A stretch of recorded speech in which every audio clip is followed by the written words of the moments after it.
हरियाणा में विधानसभा चुनाव की सुगबुगाहट तेज हो गई है। ऐसे में सभी राजनीतिक दल हरियाणा विधानसभा चुनाव की तैयारियों में जुटे हुए हैं। कांग्रेस भी अपने उम्मीदवारों की सूची जारी करने की तैयारी में है। हरियाणा चुनावी रण में मुख्य पार्टियां कांग्रेस और बीजेपी ही नजर आ रही है और दोनों ही दल अपने अपने गणित को साधने में जुटे हैं। हरियाणा कांग्रेस इन दिनों पहलवानों को चुनाव लड़ाने के लिए सुर्खियों में है, लेकिन अभी तक किसी भी तरह की पक्की खबरें सामने नहीं आ रही है।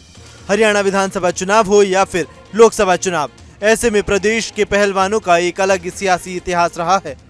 हरियाणा की सियासत में हमेशा से ही खिलाड़ियों की मौजूदगी रही है और राजनीति को दिलचस्प बनाया है।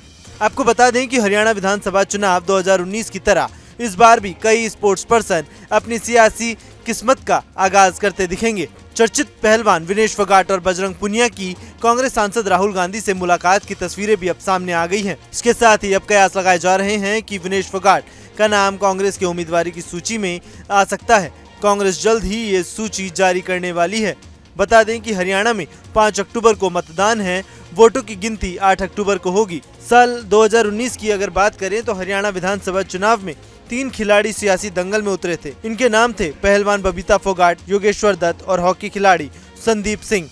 इन तीनों खिलाड़ियों ने बीजेपी के टिकट पर चुनाव लड़ा, लेकिन जीत केवल संदीप सिंह को मिली थी। बबीता फोगाट और योगेश्वर दत्त अपने ही डेब्यू टक्कर में कामयाब नहीं हो सके। माना जा रहा है कि ये तीनों नेता इस बार भी बीजेपी से अपनी किस्मत आजमाएंगे। बबीता फोगाट का भी हरियाणा की सियासत से काफी जुड़ाव रहा है।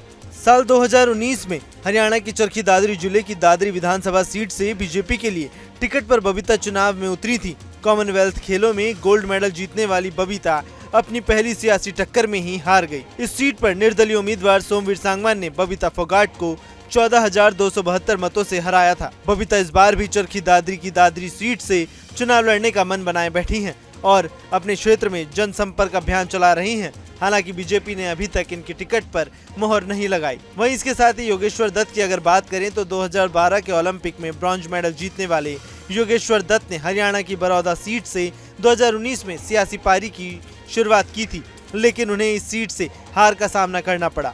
उन्हें कांग्रेस के कृष्ण हुड्डा ने हराया था। पद्मश्री से सम्मानित योगेश्वर दत्त को बीजेपी ने बड़ौदा के रूप में ऐसी जीत पर बीजेपी की जीत सुनिश्चित करने की जिम्मेदारी दी थी, जहां पर पार्टी पहले कभी नहीं जीत पाई थी।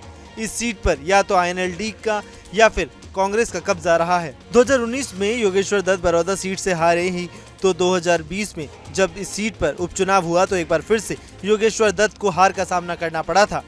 ये उपचुनाव कृष्ण हुड्डा के निधन के बाद करवाना पड़ा था। इस उपचुनाव में बीजेपी ने एक बार फिर से पहलवान योगेश्वर दत्त को अपना उम्मीदवार बनाया था, लेकिन इस बार भी उनका जादू नहीं चल पाया। हालांकि योगेश्वर दत्त इस बार एक बार फिर से बीजेपी के टिकट पर दांव आजमाना चाहते हैं, लेकिन वे इस बार गोहाना सीट से उतरना चाहते हैं।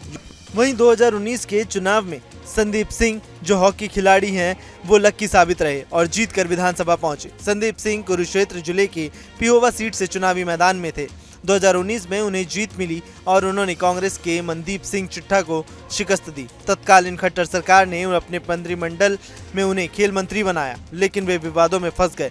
हरियाणा के एक जूनियर एथलीट्स कोच ने पूर्व मंत्री के खिलाफ छेड़छाड़ का आरोप लगाते हुए शिकायत दर्ज कराई थी। हालांकि संदीप सिंह अभी भी राजनीति में सक्रिय हैं। अब देखना होगा कि पार्टी इस सिख चेहरे को फिर से टिकट देती है या नहीं। Bureau report, news nation.